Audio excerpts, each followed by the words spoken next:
Hello, dear friends. I am Deepak Saxena, founder of the School of Writing, Publishing and Marketing. आज रविवार का दिन है। कल शनिवार को वीडियो तैयार नहीं हो पाया, इसलिए आज भेज रहा हूँ। हमारे इस ऑनलाइन स्कूल का उद्देश्य है कि राइटर्स, पोइट्स, नाटककार, व्यंग्यकार, इन सबको एक प्लेटफॉर्म मिले, इनको सहूलियत मिले। कैसे हम बुक्स पब्लिश कर सकते हैं, किस थीम पर कर सकते हैं, कैसे मार्केट कर सकते हैं, ये सब के बारे में थोड़ा थोड़ा आइडिया देना। और थीम तो हमारे सब्सक्राइबर हमको बताते रहते हैं कि आप इस थीम पर लिखिए, इस थीम पर बोलिए। और जो थीम सबसे ज़्यादा पसंद आती है मैं उस पर चित्रित कर देता हूँ। आजकल एक सबसे बड़ी थीम चल रही है बाबा बुलडोज़र की। जब हम बाबा बुलडोज़र का नाम लेते हैं तो हमारे पास 2-3 नाम सामने आते हैं।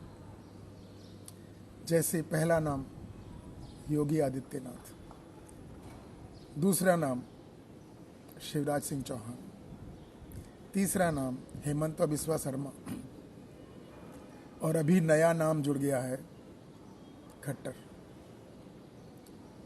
तो ये बुलडोज़र इतना लोकप्रिय क्यों हुआ?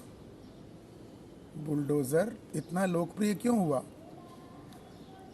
पब्लिक रिस्पांस क्यों अच्छा आता जा रहा है बुलडोज़र के फेवर में? उसका कारण है कि हमारे समाज में वंचित, शोषित, दलित हर समाज में पाए जाते हैं, और उनकी आर्थिक रूप से जो विपन्न होते हैं, उनकी ज़मीन हड़पना, सरकारी ज़मीन हड़पना, ये सब कुछ गुंडे लोगों का पेशा बन गया।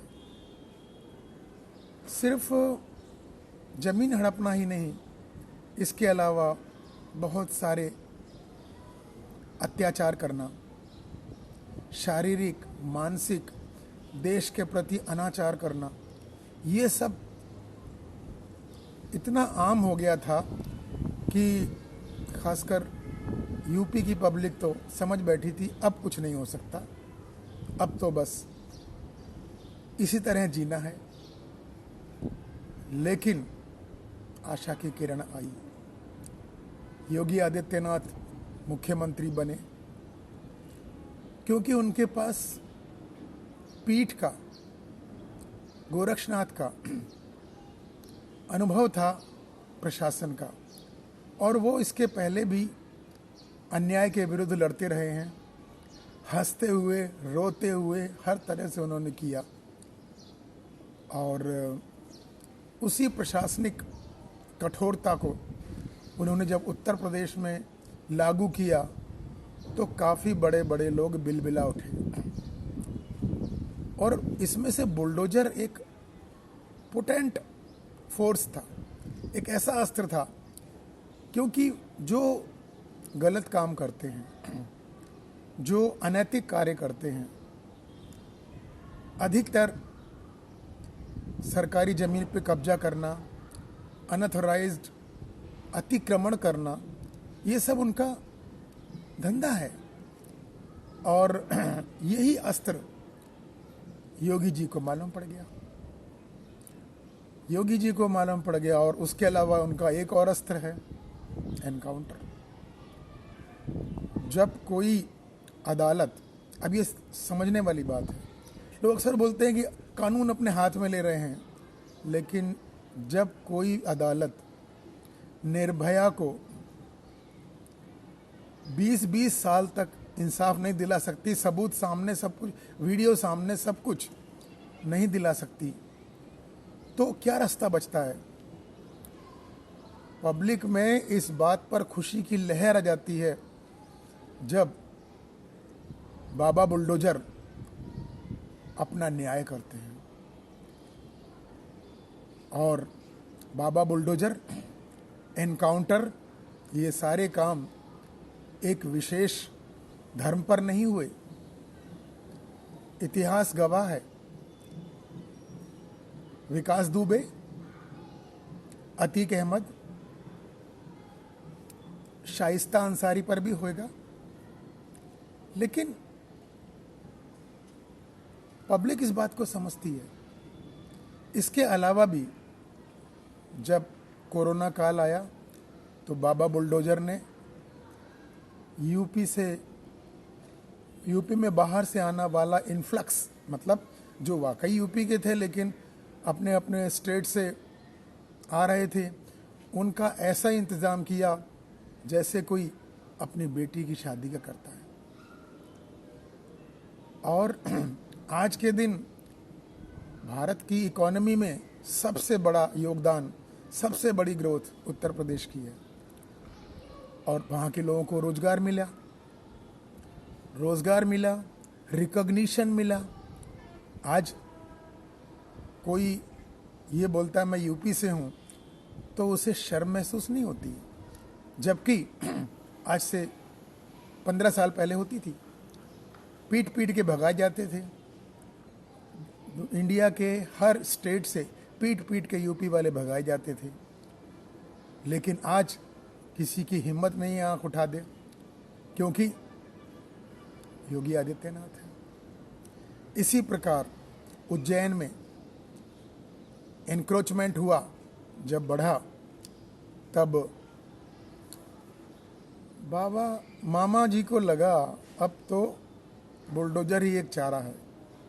वैसे आपको बता दूं, ये अतिक्रमण रोकने का काम सबसे पहले मध्य प्रदेश के मुख्यमंत्री सुंदरलाल पटवा ने किया था। लोगों के घरों के बीच में से तार बिजली के निकलते थे, और जब उन्होंने अतिक्रमण रोकने का अभियान शुरू किया, उस समय लीडर ऑफ अपोजिशन थे अर्जुन सिंह घटनास्थल पर पहुंच के आ गए, नहीं बुलडोजर चलेगा तो मेरी छाती पे चढ़ेगा। सुंदरलाल पटवा भी कम नहीं थे, उन्होंने बोला जैसी आपकी इच्छा है वो होगी, हम आप कार्रवाई रोक देते हैं। अर्जुन सिंह स्टेशन आए और जैसे ही ट्रेन में बैठे बुलडोजर कार्रवाई शुरू। तो धीरे धीरे मैंने अपनी आंखों से देखा कि भोपाल शहर का सुंदरीकरण हो गया। भोपाल शहर में जितना अतिक्रमण था, और अभी भी है, ऐसा नहीं है कि नहीं है, लेकिन समय देखकर करना होता है। समय देखा और समझा और उसके बाद में किया। अब हेमंता बिस्वा शर्मा जी की बात। हेमंता बिस्वा शर्मा खुले आम बोलते हैं कि जब भारत हिंदू राष्ट्र था, हिंदू राष्ट्र है और रहेगा। जहाँ पर हिंदू रहते हैं तो हिंदू राष्ट्र तो है ही, डिक्लेयर करने की बात है। और उन्होंने मदरसे तुड़वा दिए, और कारण भी ये बताया कि मदरसे से कोई इंजीनियर डॉक्टर पैदा नहीं होगा। और हम चाहते हैं कि हमारे मुस्लिम भाई बहन आईएएस बने, इंजीनियर बने, डॉक्टर बने, सीए बने। और इसलिए 200 मदरसे तो उन्होंने तोड़ दिए। और ये मदरसे भी मैंने देखा कि अनधिकृत कार्य के लिए एक अड्डा बन रहे थे। और जब इनका सर्वे हुआ तो मालूम पड़ा इनको कहाँ कहाँ से एड मिलती है। देखिए, आपको कोई आदमी सहयोग देता है, एड देता है, गवर्नमेंट जांच करती है, लेकिन वो अपना फायदा देखे बिना नहीं देता है। आज अमेरिका से, यूके से, ऑस्ट्रेलिया से, डिफरेंट कंट्रीज से अगर आपको एड मिलेगी, इस्लामिक कंट्री से भी मिलेगी, तो वो अपना कोई उल्लू सीधा करना चाहेंगे। और उसमें अगर देश विरोधी कार्य है तो हमें बिल्कुल नहीं करना चाहिए। और सर्वे का ही विरोध करते रहे। और अभी रिसेंटली एक घटना हुई मेवात में, नूह। अब नूह में जो घटना हुई, उसके बाद पत्थरबाजी होने के बाद, इतने लोग मरने के बाद एक अगर अस्त्र चला दिया बाबा बुलडोजर ने, भले ही आदित्यनाथ जी से पूछ के किया, भले ही केंद्र नेतृत्व से पूछ के किया, लेकिन किया तो आज लोगों को ऐसा लगता है कि वो बहुत गलत किया गया। गलत, कृष्ण भगवान ने कहा था कि सिर्फ सच्चाई का जिम्मा हमने नहीं ले रखा है। इसी तरह भारतीयों ने, हिंदुस्तान ने हमेशा पाकिस्तान की गलतियां माफ़ की, लेकिन एक हद तक। उसके बाद सर्जिकल स्ट्राइक की। करना पड़ेगा। जब तक आप रौद्र रूप नहीं लेंगे तब तक आपकी बात हर कोई मानेगा नहीं। बोले राम सकोप तब, भय बिनु होए न प्रीत। भय दिखाना पड़ता है, तभी बोलते हैं साम दान भय भेद दिखावा। तो ये सब नीतियां हैं, ये चाणक्य नीति है, और चाणक्य नीति प्रूव्ड है। अगर चाणक्य नीति ये कहती है सत्यमेव जयते, तो चाणक्य नीति ये भी कहती है शठे शाठ्यम समाचरेत। जो जिस भाषा में समझता है, वही आदित्यनाथ जी का डायलॉग, जो जिस भाषा में समझेगा उस भाषा में समझाएंगे। और अभी तो धीरे धीरे लोगों को समझ में आ रहा है कि आजम खान जमींदोज जैसे हो गए। जो जो अत्याचार करेगा उसका अंत अब बहुत दूर नहीं है, क्योंकि केंद्र में एक ऐसी सरकार है जो करप्शन को, भाई भतीजावाद को बढ़ावा नहीं देती है, और इसीलिए मैं देख रहा हूँ उसकी लोकप्रियता बढ़ती ही जा रही है, बढ़ती ही जा रही है। क्यों? उसका कारण यही है कि दबे कुचले लोग, शोषित वंचित, ऐसा मत समझ कि दलित केवल SC ST में ही है, अरे ब्राह्मणों में भी। आज इंडस्ट्री में, डाइंग डिपार्टमेंट में 50-50 डिग्री टेम्परेचर पर काम कर रहे हैं ब्राह्मण, मिश्रा, तिवारी, पांडे। तो इसका मतलब ये नहीं है, और ये हमेशा से होता आया है कि संपन्न व्यक्ति आर्थिक रूप से विपन्न को इस्तेमाल करता है, और यही हुआ है। अब इसके अलावा जब उसको कोई आशा की किरण दिखाई देती है तो वो किरण छोड़ेगा नहीं, वो जरूर उस चीज़ को पकड़ लेगा। और अब तो यहाँ तक कि मुस्लिम लोग भी मांग करने लगे हैं योगी आदित्यनाथ की, और तो और पाकिस्तान में भी, फ्रांस में भी योगी का डंका बज रहा है।